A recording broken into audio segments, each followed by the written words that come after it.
plus 49. Bienvenidos to a new episode of Expat Berlin. My name is Nadia Paredes, and I'm not your regular host Sigrid Arteaga, but today's program will be a special one. In honor of International Women's Day, but not just because of it, we'll be joined by the voices of women who have migrated to Germany. Moving to a new country is more than just a change of address. It's about uprooting yourself, adapting at lightning speed, and finding a way to make a new place feel like home.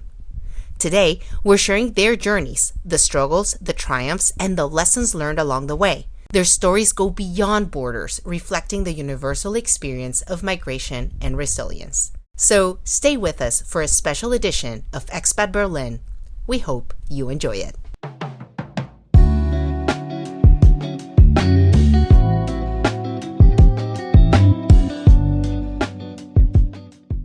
So my name is Alicia Toffelmeyer. I'm originally from Canada. I've been in Berlin for almost 20 years. I've also lived in Brussels for a few years and England as well. But I like to call Berlin my home now. I moved here originally with my mother. I was supposed to be here for just 2 years, but obviously I liked it and I stayed and have built my life up from coming here as a teenager and now being a woman. The thing that appealed the most to me about Berlin when I first came here to visit was just how easy it was to be yourself. I really felt a difference, especially coming from Brussels, which is quite traditionally European and more structured. And then stepping off the plane in Berlin, I really felt much more open and vibrant community. I suddenly didn't have to wear heels. I didn't have to wear makeup. I really felt like I could just be myself and concentrate on what I wanted to make out of my life and what I wanted to do.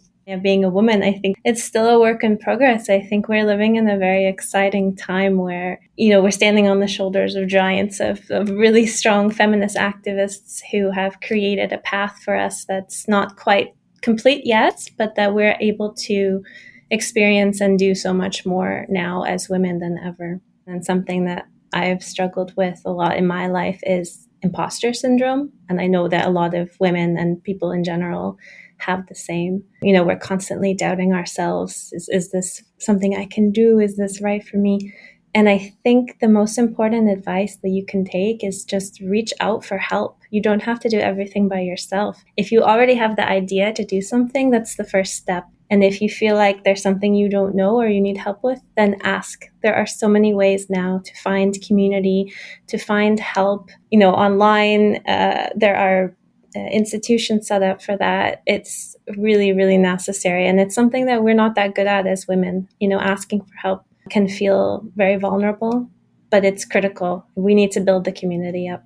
And if you feel like you can do it, you can do it. So personally, I've worked for many industries that are very male-dominated. So I worked in aviation for a long time, and I was a young woman, really feeling that imposter syndrome there. And what really helped me was to connect with female mentors who were maybe a little bit more mature, more experienced than I am, or I was, to get their side of things as well. I think, again, it's just going back to what I was saying about building your community. It's so critical to get other input into that. It's going to be something there all the time, imposter syndrome, unfortunately, but just, do your best and one step at a time.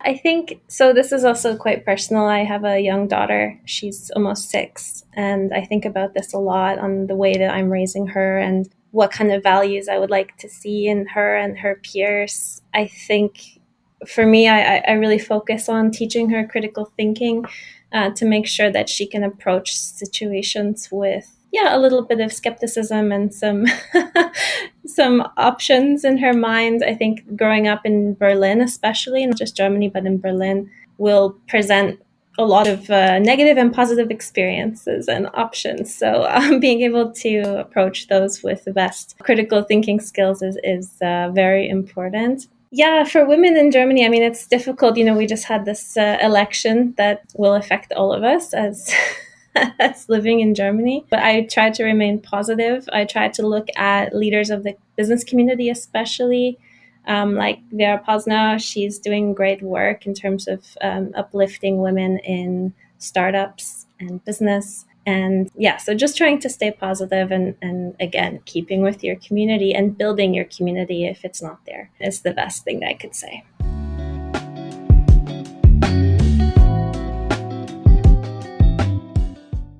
So nice to meet you today. I'm here to share with you a little bit my story, my love story with the city of Berlin and with a nice man from Australia and a special link with Jets Radio Berlin, of course. So in 2019, I had the chance to meet this man from the other side of the world, Australia, from Melbourne. And what hit me very well what made me a very good impression was the fact that he respected me since the very beginning, and he taught me how to dance Lindy Hop, despite the fact that I'm a really shy woman. As a first meeting, of course, we shared a nice coffee in Bergman Kids, and later he suggested me to go dancing, but not salsa, not going to the club, but in Tempelhoferfeld, where there was a Lindy Hop night. I had no clue about Lindy Hop. I had no clue about swinger. He explained me everything. He told me, okay, we can just sit there, seeing other people dancing, and if you like it, I can teach you, I can guide you, I can lead you dancing Lindy Hop. I had only very simple shoes, no high heels, just basket, very cool, easy, flat shoes. And it was so nice that he took my hand and he brought me after 10 minutes on the floor and he guided me very sweetly, very nicely. And then he went sitting back and he let me dance with other people, also with other women, just leading me, guiding me. And I told them, I don't know how to dance. Please guide me. Everyone was so nice. We took a lot of pictures, of photo. We spent there 2 hours. Time flies so much. And of course, this was the first of many swing nights. And every time we went back home, for example, because we were also meeting at home, spending time preparing together some nice meal. Of course, he's from Australia, but he has a different background. So he was sharing with me his recipes, and I was sharing with him some Italian recipes. We were listening to Jets Radio, of course. So by the time we were also dancing, for example, in the kitchen or in the bathroom, for example. So not the door, and it was bringing me dancing in the house. Like, okay, I will teach you another step, and it was so nice. And after a few months, he had to leave Berlin. This was so sad. But back in time, we managed also to meet together again in Europe, in Brussels. Something magic happened there, but this is another story. And then we managed also to meet together in Australia. And there's something else happened because I taught him something very special about Italy and about panzerottis. This is the key word. And he managed to find someone that has that a kind of a kiosk selling panzerotti, because I told him about panzerotti when in Brussels. And I was going to work when I was in Berlin. And he sent me a picture about this kiosk and told me, please tell me about 3 different dishes from your home region. Told him this, that, and cialledda. Cialledda is typical from my hometown, Fasano. And told me, I have to tell you something. I will just let you speak with a person here. And this person is actually from my hometown. The power of connection. You see, Melbourne is at the other side of the world in front of Tasmania. And he managed to find someone who's selling panzerotti. And he's from my hometown. He's not from Rome, he's not from Milan, he's not from Florence, but from Fasano. This is crazy story. This is the 3rd episode, I would say. But when we met again in Australia, the 3rd time, so we went together again, dancing Lindy Hop and swing. You see, another continent. And of course, again, Jets Radio Berlin was like a good friend for us when we were at home or also at inside the car, for example, going here and there, because we were listening to the radio station, streaming, the power of technology. So it's a really nice experience to share with you this kind of magic story and this good example, a good, let's say, relationship or friendship.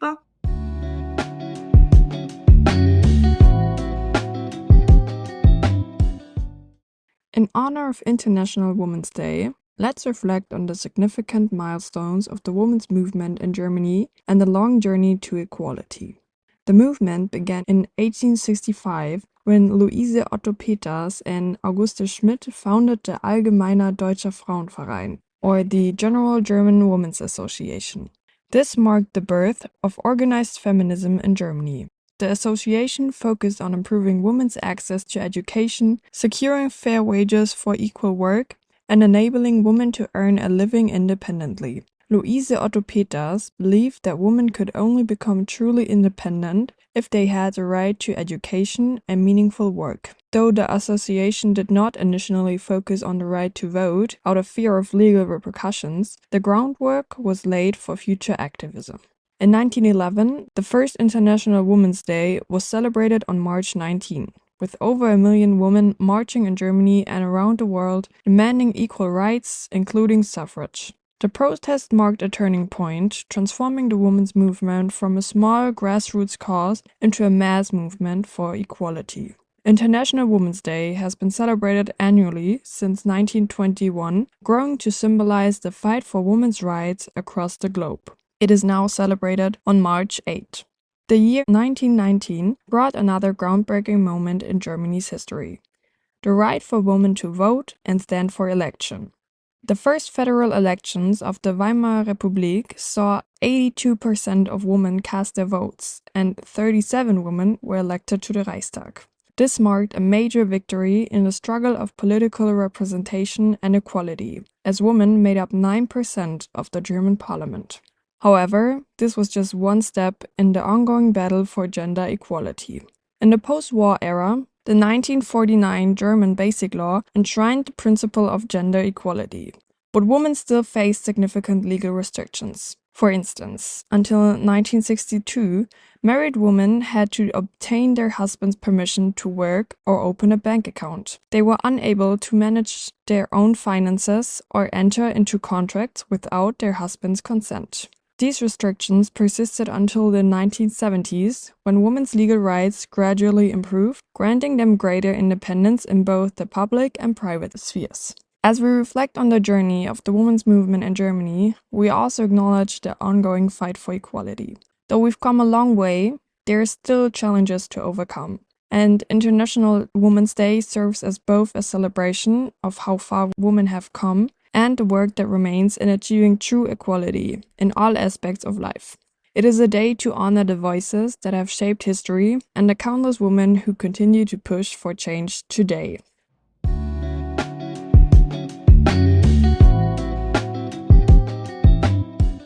Hi guys, I just want to tell my story, or just a feeling and story about this beautiful day, about us women. I will start like this. For me, International Women's Day has a great significance since my childhood. From every early age, every match age started with a bouquet of flowers from my father, from my brothers. Yeah, and it was very, very, very nice. Like you wake up and you will get a flowers, or you will get any gift. Your brother built maybe by themselves for you. Yeah, so it's very, very nice. And I mean, every woman around you will get any gift. Your teacher, at your work, so everywhere you get. And it's very, very nice to see how happy they are. And it doesn't matter, both men and women can make this present to each other. I mean, I can give something to you as a woman, and men can give you something as a woman. So it's very, very nice. Isn't it wonderful?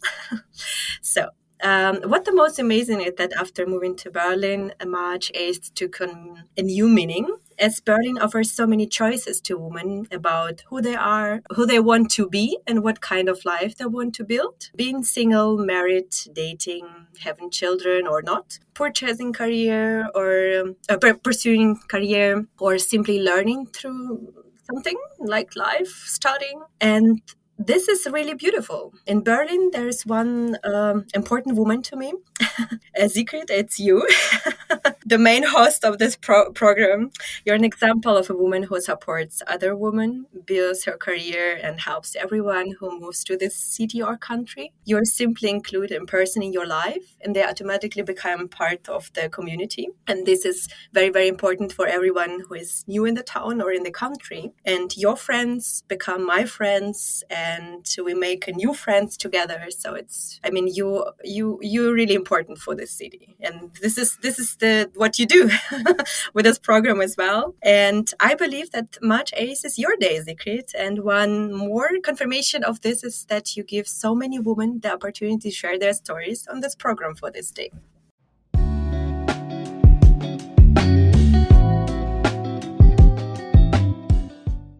Hello everyone, my name is Preena Patel. I was born and raised in the UK. My parents are in fact Indian and moved to the UK, emigrated in fact, in the 80s, but we still visit India now and again. I split my time between the UK and Berlin at the moment, where I've recently started working for a financial services firm. So I've had the amazing opportunity to come to Berlin 3 or 4 times already, and I think I'll be coming once a month for a week for the duration of my new job.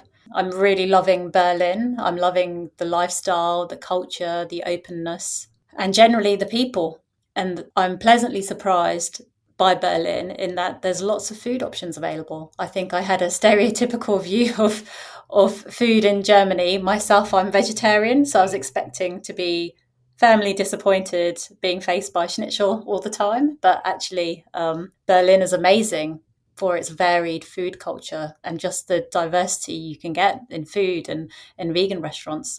It reminds me actually a bit of Brighton in the UK. So yeah, I'm really enjoying getting to know Berlin, going out in Berlin and getting to know more people. So I'm very honoured to be speaking on International Women's Day. I'd like to talk about motherhood because it's a big part of my life and for many others who choose to be parents. I myself have 2 boys who are aged 9 and 5, soon to be 6. And I think it's challenging in the current environment to be a mother.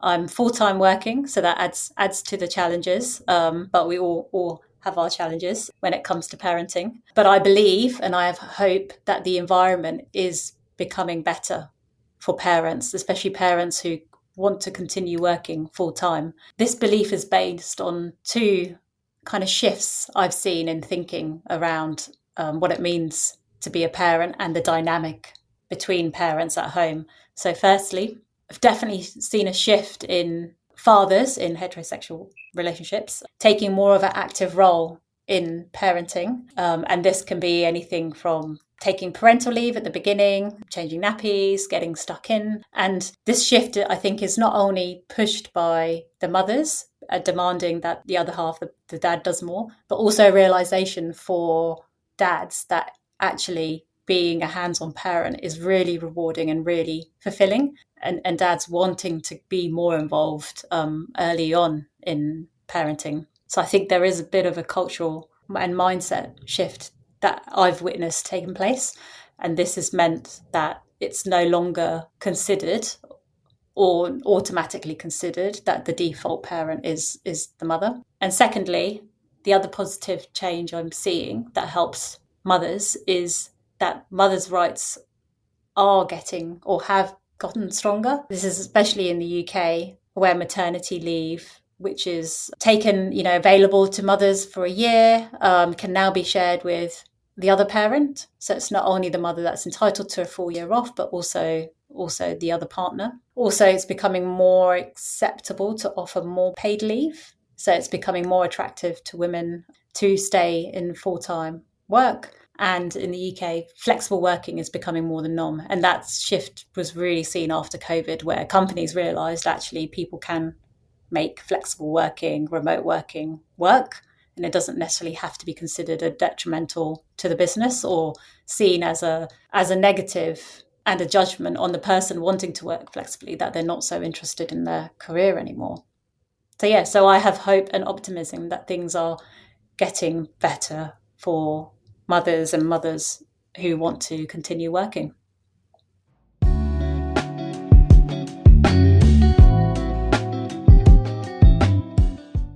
Hi, hello. I'm Federica.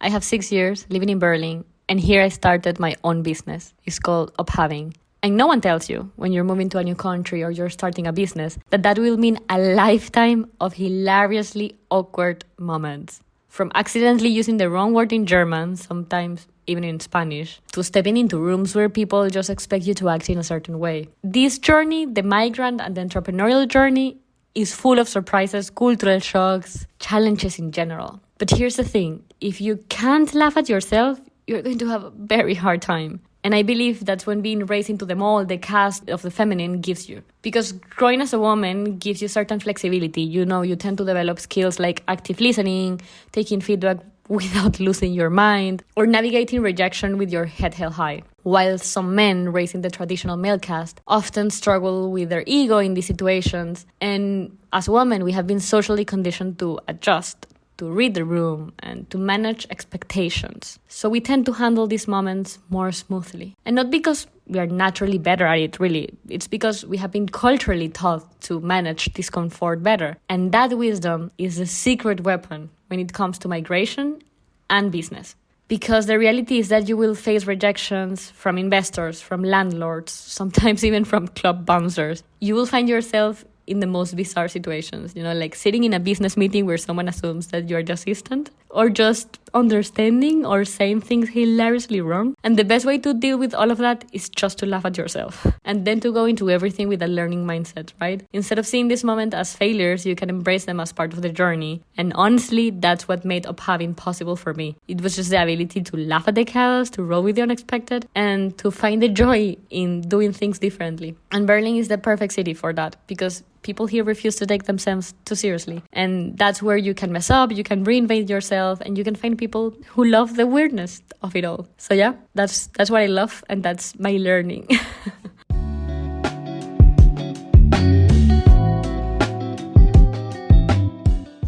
So I'm Italian, if you hadn't spotted yet, but yes, I am. Actually in Berlin for the last 12 years. So I would say that for me, it's kind of quite a long time. And a lot of people, when you meet like an expat or someone else or like a gym, say, oh, why did you pick Berlin exactly? And that's what happened right back then, 12 years ago. Actually, it was a family move. And with the idea back then was to have some kind of a family Erasmus, so kind of a family gap year somewhere. We were both freelancer, me and my husband at that time. And we had a 6-month-old girl and a 2-year-old girl. So it was very much like a family move. And we said, okay, we're going to spend 1 year in Berlin.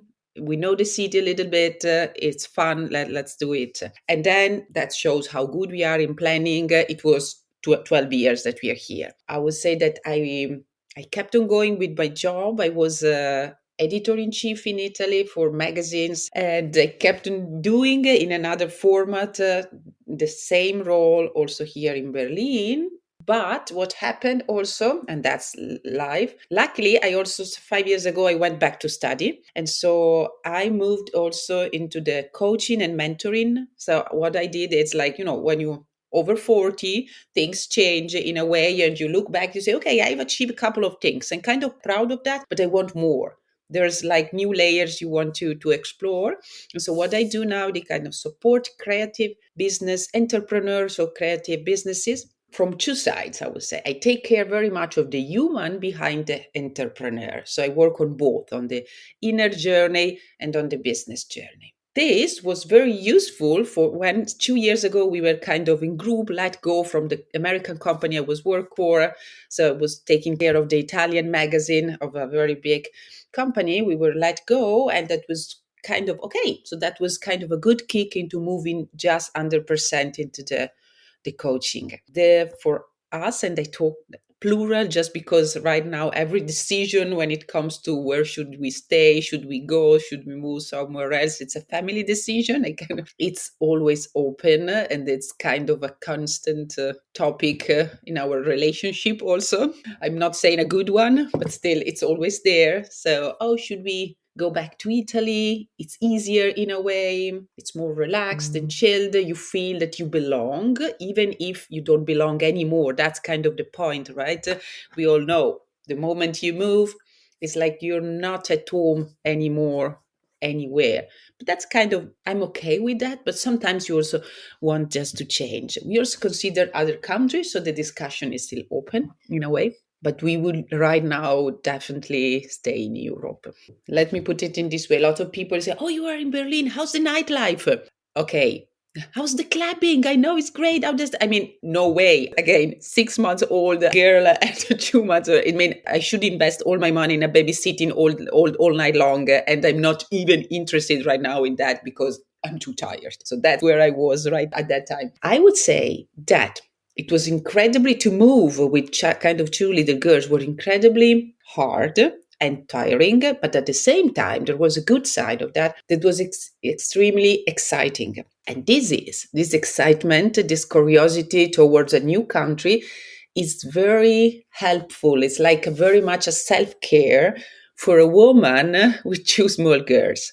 This means that I wasn't just a mom at home, because at that time when you're so small, I was mostly working very few hours.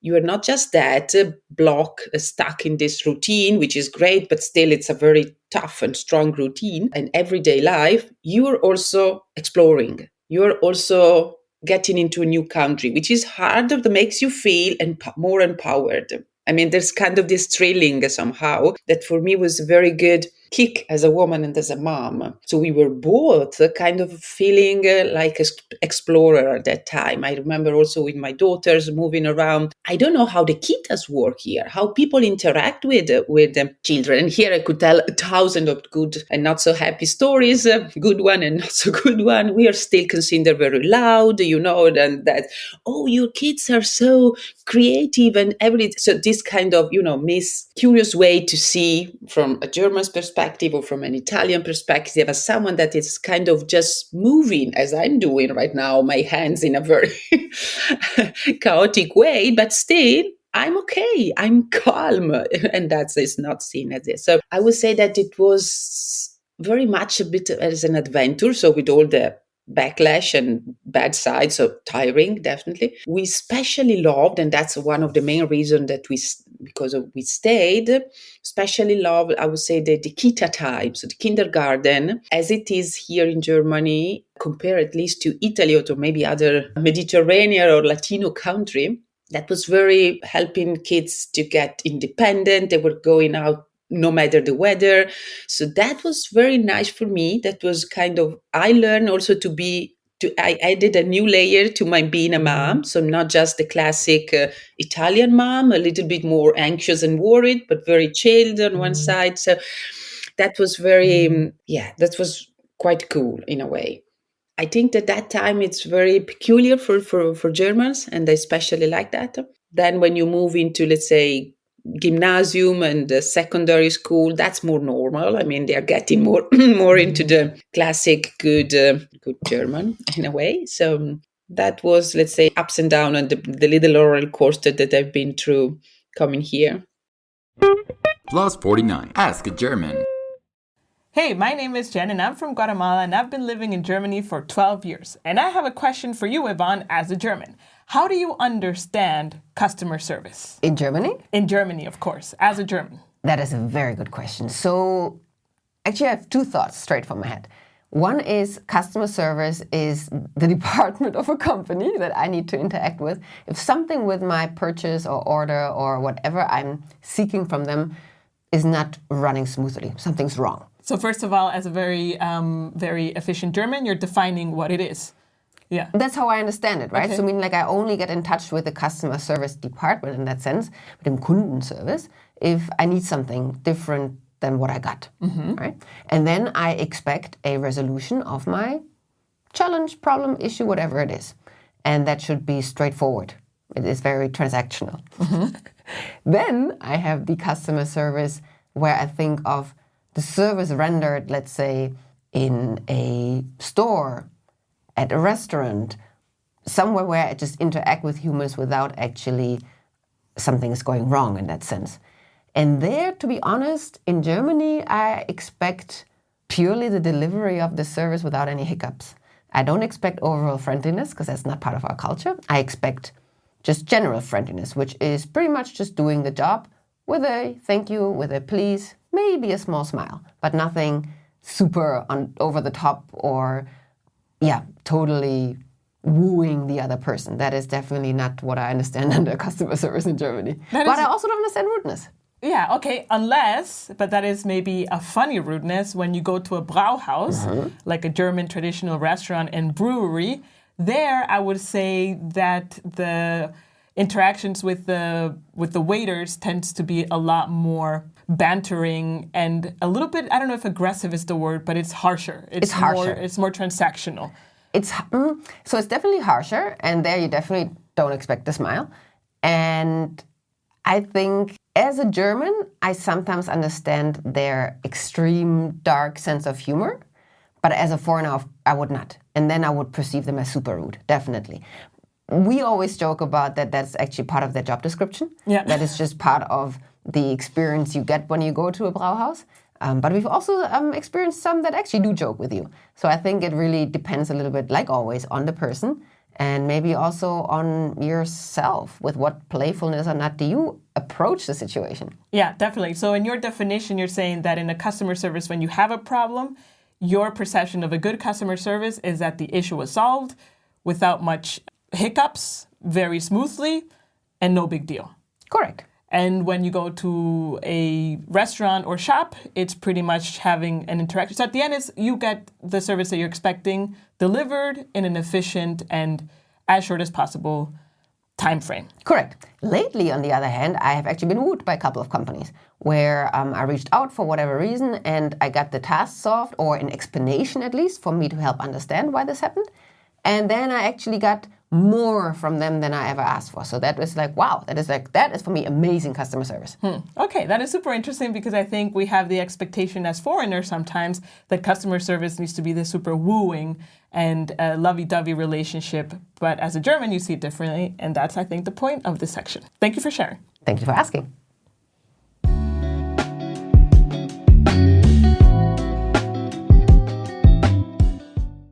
Hi, I'm Gabriela. I turned 18 last October and right now I'm working on finishing school.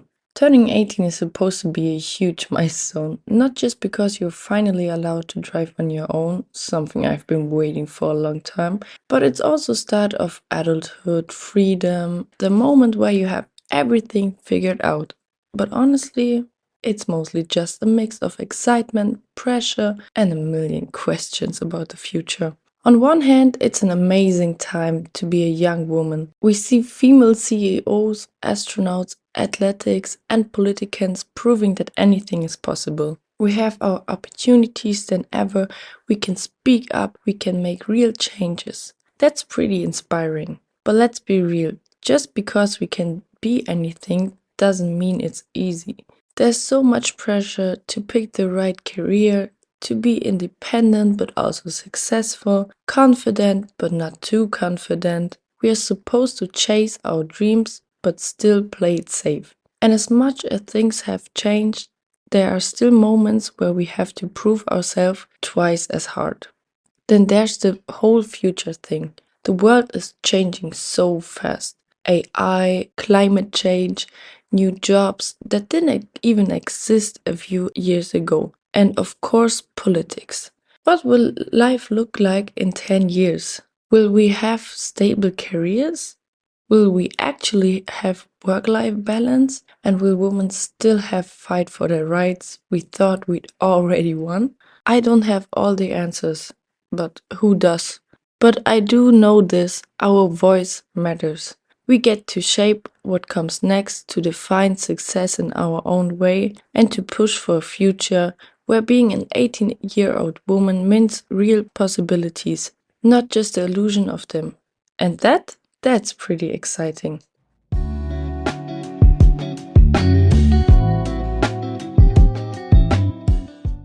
And that's a wrap on this week's special episode for International Women's Day. We hope you enjoyed it as much as we did putting it together.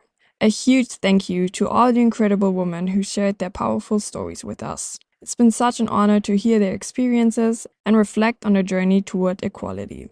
I have to say, reflecting on this entire journey with the program for me has truly been an enriching experience. And it's not just about the inspiring stories we've heard from so many amazing expats and women. It's also been a personal journey for me. I've not only learned so much about the diverse backgrounds and experiences of those who have come to Berlin or Germany in general, but I've also had the chance to reflect with my own heritage and what it means to be German.